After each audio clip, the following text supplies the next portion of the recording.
우리가 이제 온유하다라고 생각하면 다 가지고 있는 이미지가 있습니다.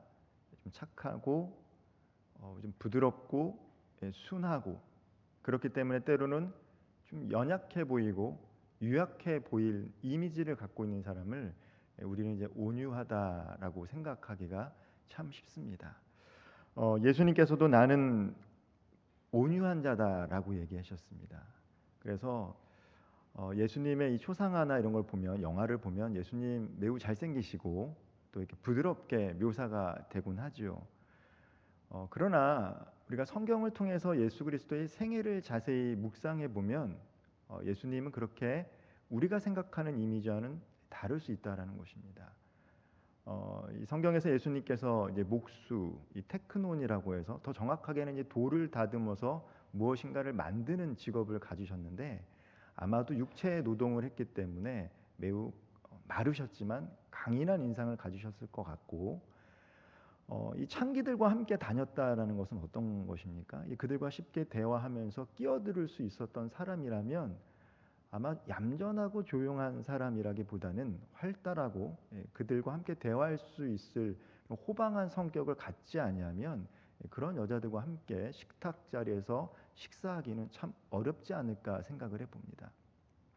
특별히 예수님께서 이 성전에서 이 상을 뒤엎고 노끈으로 채찍질을 하면서 이 성전을 더럽히는 이 제사장을 호통치는 장면, 특별히 이제 이 독사의 자식들아라고 어떻게 보면 지금 우리가 쓰고 있는 욕이 될 수도 있죠. 그런 거침없는 발언하는 것을 통해서 우리는 예수님이 그렇게 마냥 부드럽기만 하고 온화하기만 하지는 않을 수도 있다라는 것을 우리가 말씀을 통해서 묵상해 볼 수 있다라는 것이죠.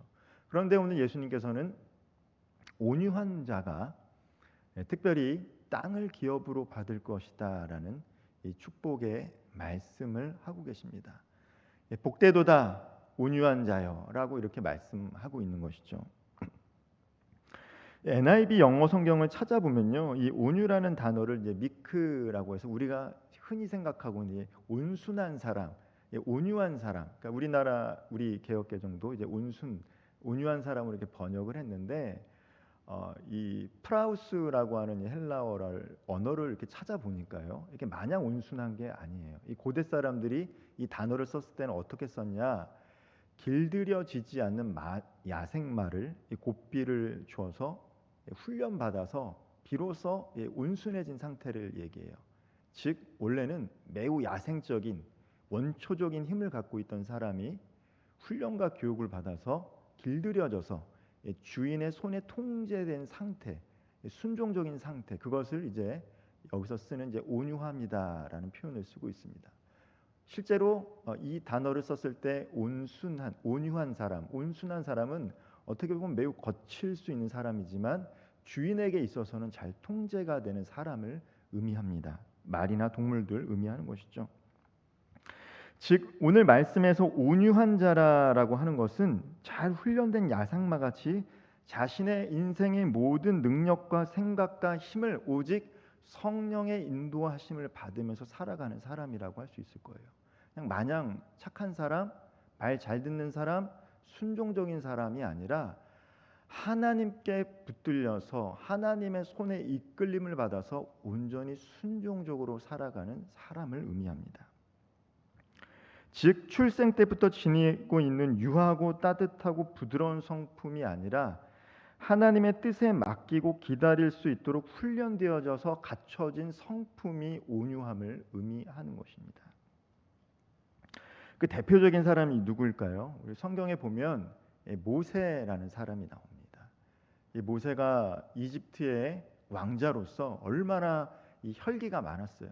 학식도 풍부했고 또 이집트의 문물을 다 갖춘 사람이었습니다. 그래서 언젠가는 내가 이 이스라엘, 이 히브리인들을 애고로부터 독립시키고자 하는 그 마음과 갈망함이 있었던 매우 민족적인 지도자적인 자질을 갖고 있던 사람이었어요. 근데 문제는 뭐냐면 하나님의 때를 기다리지 못하고 자신의 혈기를 다스리지 못하고 사람을 쳐서 죽이게 됩니다. 그래서 그 결과 어떻게 됩니까? 미디안 광야로 도망가게 돼요. 거기서 이 40년 동안 매우 단조로운 삶을 살게 됩니다. 나는 원래 왕궁에서 이것을 했고 이것을 먹고 이것을 경험했던 사람인데 처음엔 그렇게 생각했겠죠. 근데 40년 동안 자신이 할 수 있는 것이 별로 없다라는 걸 깨달았을 거예요. 양을 치는 일이 그의 일상이었습니다. 그리고 그렇게 40년이라는 세월이 지났을 때 불현듯 하나님이 모세에게 찾아오셔서 그에게 소명을 그리고 사명을 주십니다. 그를 불러서 그가 40년 전에 품고 있었던 이집트에서 이스라엘 백성을 데리고 나오라는 이 출애굽의 사명을 맡기시는 것이죠. 이 출애굽의 과정에서 모세는요 자신의 이 본처가 죽고 이 구스 여자를 취하게 됩니다. 구스 여자는 이제 얼굴이 까만 여자죠. 구스 여자를 취합니다. 그때 그의 누이와 형 미리암과 아론이 비방합니다. 이방 여인을 취했다라고 비방을 합니다. 그리고 평소에 가지고 있던 그들의 부정적인 감정을 다 드러내면서 자신의 동생인 모세를 공격합니다. 민족의 지도자였던 모세는요 자신의 입장에서 자신을 따르는 팔로워들을 통해서 그들을 이렇게 제압할 수도 있고 비방할 수도 있었어요. 근데 어떻습니까? 말씀을 읽어보면 그들이 비방하고 공격했지만 대응하지 않고 모든 것을 하나님께 맡겨드려요. 그러니까 하나님께서 모세 대신해서 미리암과 아론에게 어떤 형벌을 내리는 것들을 우리가 말씀을 통해서 읽게 됩니다. 그러면서 민수기 12장 3절에는 이렇게 말하고 있습니다. 우리 민수기 12장 3절 말씀 같이 한번 읽어보겠습니다. 이 사람 모세는 온유함이 지면의 모든 사람보다 더하더라. 모세가 매우 혈기 있던 사람이에요. 그런데 자기의 혈기를 내려놓고 하나님의 처분 따르던 그 모세가 되었다라는 것을 우리는 말씀을 통해서 깨닫게 됩니다. 매우 다혈질이고 자신의 능력과 힘을 과신했던 사람인데 시간이 흘러서 혈기가 다 죽고 모든 것을 주님께 맡기고 하나님의 이끄심을 받는 사람이 바로 모세다라는 것을 알 수 있습니다. 그렇기에 이 갈등과 반목의 상황 속에서도 자신의 힘을 이용해서 상대방을 제압하려고 하지 않았어요. 모세가 힘이 없어서가 아니라는 거죠. 온유함이라는 거, 이 사람이 힘이 없어서 그냥 좋게 끝나는 그런 상황이 아니라는 것입니다. 그래서 성경은 모세가 매우 온유한 사람이다라고 이야기합니다. 예수님께서는 온유한 사람에게 축복의 약속을 하셨는데 그게 바로 땅을 기업으로 받을 것이다라고 하는 거예요. 온유한 사람은 땅을 기업으로 받을 것이다. 구약 성경에 보면 이삭이 나옵니다. 아브라함의 아들이죠. 창세기 26장 12절 말씀을 제가 한번 읽어보도록 하겠습니다. 이삭이 그 땅에서 농사하여 그의 100배나 얻었고 여호와께서 복을 주심으로. 오늘 본문은 마태복음이다 보니까 창세기 말씀을 다 읽지는 않았는데 하나님께서 이삭에게 마침내 복을 주십니다. 어떤 복이요? 100배나 수확을 얻는 복을 주세요. 100배의 열매를 맺는 축복을 주십니다. 이 100배 아마도 하늘의 도움이 없이는 이런 수확을 얻을 수 없다라는 것을 이야기하고 있습니다. 하나님의 도우심이라는 것이죠. 땅을 기업으로 받는다라고 할 때 우리가 이제 땅을 받는 거에 초점을 많이 맞춥니다. 말씀을 읽다 보면 온유한 사람은 땅을 받는다. 온유하게 살면 땅을 얻을 수 있어라고 많이들 이렇게 좋은 말씀이다 받고 있지만 땅보다도 더 중요한 게 뭐냐면 어떻게 받냐면 땅을 기업으로 받는 거죠. 기업이라는 게 무엇입니까? 유업이나 상속으로 받는다라는 거예요. 그러니까 온유한 사람은 어떻습니까? 내 노력으로 내 열심으로 그 땅을 얻는 게 아니에요. 상속으로 유산으로 얻는 거죠. 내가 열심히 노력해서 좋은 직장 들어가거나 열심히 사업해서 막 부를 이루고 있는데 옆에 보니까 어떤 사람은 부모님이 재산이 많아서 부모님이 돌아가시면서 자기가 평생 일해도 벌지 못하는 그 돈을 그냥 유산으로 받는 거예요. 허탈할 수 있겠죠. 그런데 오늘 이 땅을 기업으로 받는다라는 것은 그러한 것을 의미합니다. 하나님께서 그에게 그가 노력하거나 수고하지 않아도 상속으로 유산으로 땅을 주시겠다라고 약속하고 계신 거예요. 창세기 26장을 보면요, 그 농사에서 100배의 수확을 얻을 수 있었던 땅은요, 결코 기름진 땅은 아니었습니다. 예, 기근이 들었던 땅이에요. 그럼에도 불구하고 하나님께서 이삭을 축복하셨다라는 것이죠. 왜 이삭을 축복했냐면 하나님께서 떠나지 말고 머무르라고 했기 때문에 복을 받게 돼요. 인생의 주도권을 하나님께 맡겼기 때문에 이삭이 복을 받게 되는 것입니다. 오늘 우리가 창세기 말씀을 다 읽지는 않지만 하나님께서 이삭에게 복을 내리실 때 이 그랄 지역의 사람들이요, 이삭을 시기해요. 하나님이 복을 주시니까 이삭이 가는 곳마다 잘 되는 거예요. 우물을 파면 거기서 물이 나오고 농사를 지면 잘 돼요. 잘 경작이 돼요. 그러니까 이 그랄 지역에 있는 사람들이 이삭을 시기합니다. 그래서 뭔가 이삭이 노력해가지고, 더 정확하면 그 아브라함이 팠던 그 우물을 다시 파서 이제 농사도 조금 뭔가 경작도 하고 잘 살려고 할 때쯤에 찾아와서 떠나라고 얘기합니다. 그런데 이삭은요, 다투지를 않아요. 다투지 않고 자기가 노력하고 수고했는데 그것을 다 내려놓고 다른 곳으로 이동합니다. 이게 내가 노력해서 내가 얻은 건데 왜 내가 당신들에게 이것을 주고 떠납니까? 라고 이야기하지 않아요. 그냥 떠납니다. 회피하는 게 아니죠. 그리고 또 새로운 곳에서 우물을 팠습니다. 그러자 블레셋 사람들이 와서 이 우물은 자신들의 우물이라고 또 주장합니다. 그러자 이삭은 이번에도 말없이 우물을 둔 채로 떠나서 새로운 우물을 팠어요. 다투지 않았다라는 것이죠. 두려워서 회피한 것이 아니라 이삭은 환경의 고삐를 자신이 갖고 있는 것도 아니고 블레셋 사람도 갖고 있는 것도 아니고 오직 하나님께 있다라는 것을 믿었어요. 내가 수고하고 노력해서 이룬 것 같지만 사실 이것도 내 노력이 아니고 내 열심만으로 된 것이 아니다라는 것.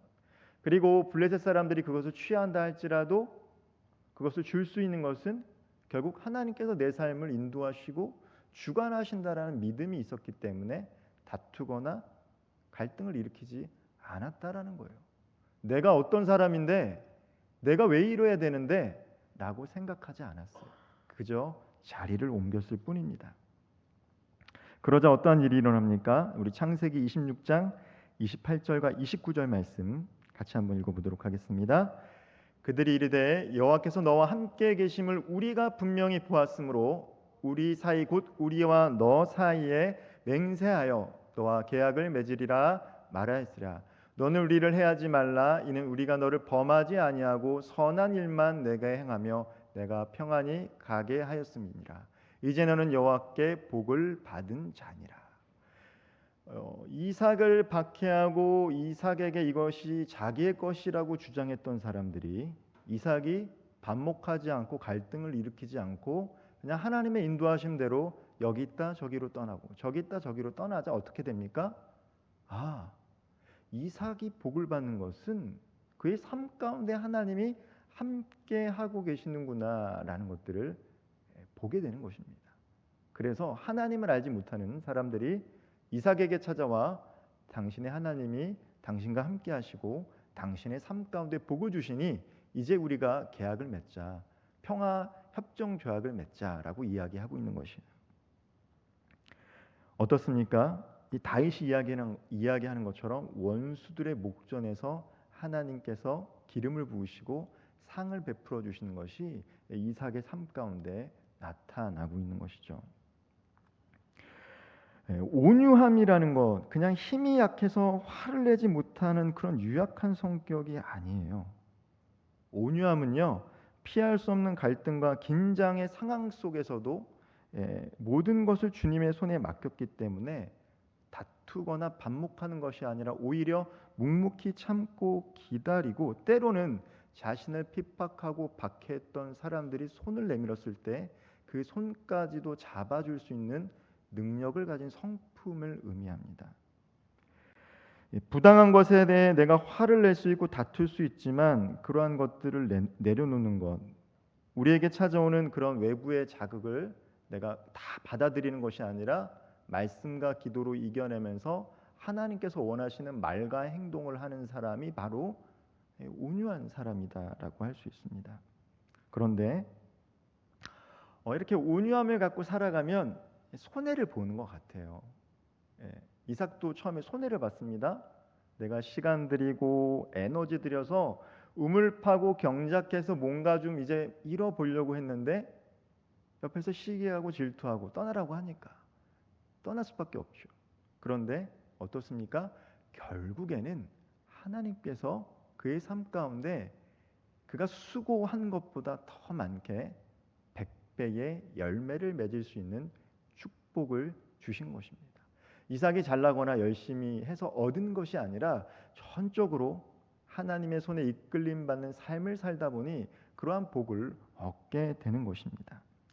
하나님은요, 우리가 하나님의 사람이기 때문에 당장은 손해 보는 것처럼 느껴지는 삶 속에서도요, 결국에는 우리 인생 가운데 반드시 다른 방식으로 채워주시는 분이에요. 우리는 이거 붙잡아야 돼, 놓지를 못하죠.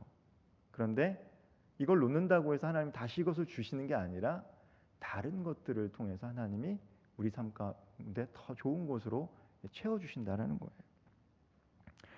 이삭은요, 온유함으로 인해 평화를 얻었으며 약속의 말씀처럼 넓은 땅을 받았습니다. 정말 주님께서 말씀하신 대로 땅을 받은 거예요. 그런데 우리가 조금 더 묵상해 봐야 될 것이, 과연 주님께서 말씀하신 땅이라는 것은 내가 정말 하나님의 인도하심을 받고 하나님께서 말씀하신 대로 살아가면 이 땅에서 눈에 보이는 이 땅을 얻는, 내 노력과 상관없이 그것을 누릴 수 있는 축복을 약속하신 것으로 그칠 것인가? 우리가 조금 더 생각을 해보면, 물론 우리가 이 땅에서 주님의 말씀대로 살아가고 인도하심을 받으면 그런 복을 누릴 수 있습니다. 그러나 땅이라는 것은 선물이자 동시에 사명이기도 해요. 하나님께서 아브라함을 부르시고 가나안 땅으로 가라 말씀하셨습니다. 그리고 그의 후손들, 이스라엘 백성들 어떻습니까? 약속을 받았기 때문에 하나님께서 젖과 꿀이 흐른다라고 하는 가나안으로 갔어요. 근데 실제로 가나안이 애굽보다 더 좋지 않아요. 하지만 그것은 하나님께서 젖과 꿀이 흐른다라고 했기 때문에 약속의 땅이기 때문에 간 것입니다. 근데 막상 이스라엘 백성들이 가나안 땅에 입성했을 때 그냥 주어지는 게 아니라는 것이죠. 땅을 그냥 얻을 수 있는 게 아니었습니다. 전쟁에서 쟁취해야 했어요. 하나님께서 주신다고는 했지만 그것을 싸워서 쟁취해야만 얻을 수 있었다라는 것입니다. 오늘을 살아가는 우리들에게 하나님께서 땅을 상속으로 유업으로 주신다고 했어요. 예수를 믿고 하나님의 자녀가 되면 어떻습니까? 상속자가 되는 거예요. 예수 그리스도를 믿으면 우리는 하나님의 양자가 되는 거예요. 양녀가 되는 거예요. 그러면 땅을 받게 됩니다. 그 땅이 어떤 땅입니까? 하나님께서 우리에게 주신 축복의 땅이에요. 하지만 동시에 사명의 땅이기도 합니다. 그렇기 때문에 그 땅을 취하기 위해서는 필연적으로 영적인 갈등과 다툼이 나타날 수도 있어요.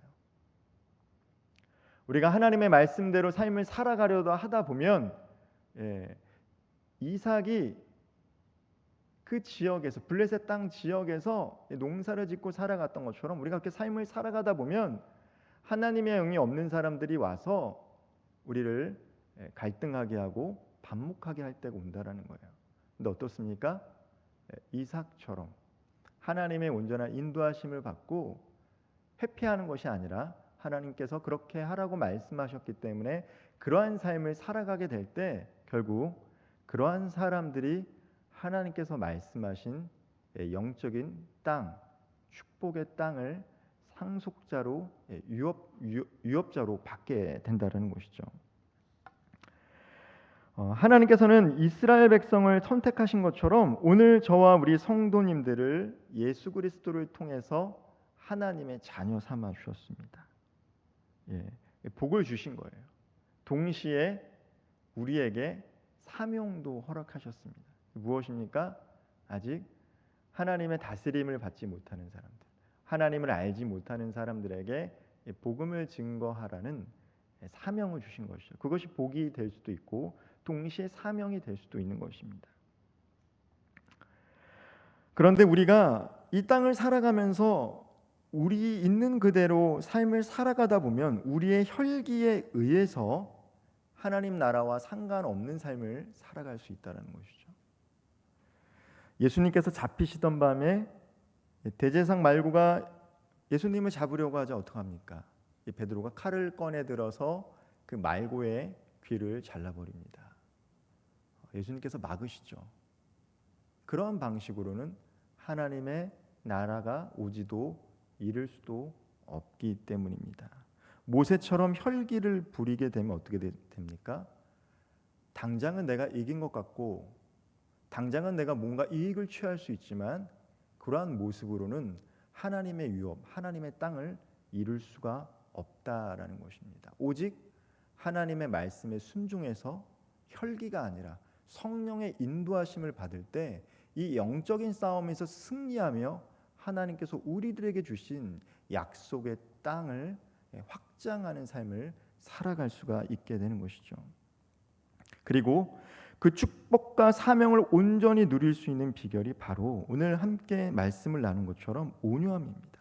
하나님께 온전히 붙잡히는 거예요. 아직 나는 길들여지지 않아서 내 육신대로 하고 싶은데 성령께서 내게 말씀하신 것이 있으니까 거기에 순종하고 순복해서 하나님의 이끄심을 받는 것, 그것이 온유함이라는 거죠. 나는 저 사람에 저렇게 말하고 싶고 이렇게 행동하고 싶은데 하나님이 내 마음을 만져주셔서 말을 막으시고 행동하지 않게 하시고 하나님이 인도하신 대로 살아갈 수 있도록 하는 것, 그것이 온유함입니다. 내 혈기대로 하는 게 아니에요. 성령께서 인도하시는 대로 붙잡으신 대로 살아갈 때 하나님은 그 사람을 통해서 땅을 기업으로 상속자로 주시겠다라고 약속하신 것입니다. 우리 삶 가운데 반드시 영적인 전쟁이 있어요. 갈등이 있어요. 그런데 그것을 우리 육신과 혈기를 통해서 하게 되면 어떻게 됩니까? 질 수밖에 없어요. 하나님 나라와 상관없는 삶을 살아가게 되는 거예요. 우리가 예수를 믿지만 성령의 인도하심을 받지 않고 혈기대로 살면 결국에는 질 수밖에 없습니다. 땅을 하나님께서 우리에게 주신 축복과 사명의 땅을 혈기대로 살아가면 이룰 수 없다라는 거예요. 온전히 하나님께 순종하고 하나님의 다스림을 받을 때만 우리는 그 복을 누릴 수 있게 됩니다. 하나님께서 우리에게 주신 복을 누리고 사명을 감당하기 위해서 우리는 온유함을 사모해야 합니다. 어떻게 하면 우리가 온유해질 수 있을까요? 어떻게 하면 우리가 그 온유해질 수 있을까요? 우리가 갈라디아서 5장 22절과 23절 말씀 같이 한번 읽어보도록 하겠습니다. 오직 성령의 열매는 사랑과 희락과 화평과 오래 참음과 자비와 양성과 충성과 온유와 절제니 이 같은 것을 금지할 법이 없느니라. 성령의 열매라는 것입니다. 우리의 의지와 절제력으로 이러한 성품들을 얻을 수 있는 게 아니라 말씀 충만, 기도 충만할 때, 성령이 충만할 때 우리 삶 가운데 이 온유함이 나타날 수 있다는 것입니다. 이 온유함이 우리 삶 가운데 드러날 때 이 비방과 반목 속에서 모세와 같이 온유한 성도님들을 통해서 삶의 자리가 화평해지기를 소망합니다. 약속의 땅이 되기를 소망합니다. 동시에 영적으로 취할 수 있는 가정과 직장과 사업의 터전과 교회가 되기를 소망합니다. 때로는 온유함으로 인해서 이삭과 같이 손해를 보고 피해를 당한다고 느껴지더라도 하나님께서 하나님의 방식으로 100배의 축복을 내릴 것을 믿으시면서 이미 시작된 그러나 완성되지 않은 하나님 나라의 소망을 품고 하나님께서 이미 그것을 우리에게 누리도록 하셨고 그리고 동시에 하나님 나라를 확장하라는 사명을 주셨는데 그 사명을 우리의 힘과 의지가 아니라 성령과 함께 동행하며 우리의 온유함이 드러나는 삶을 통해서 하나님께서 말씀하신 축복과 사명을 이뤄갈 수 있는 저와 우리 모든 성도님들 되기를 주님의 이름으로 축원드리겠습니다. 기도하겠습니다.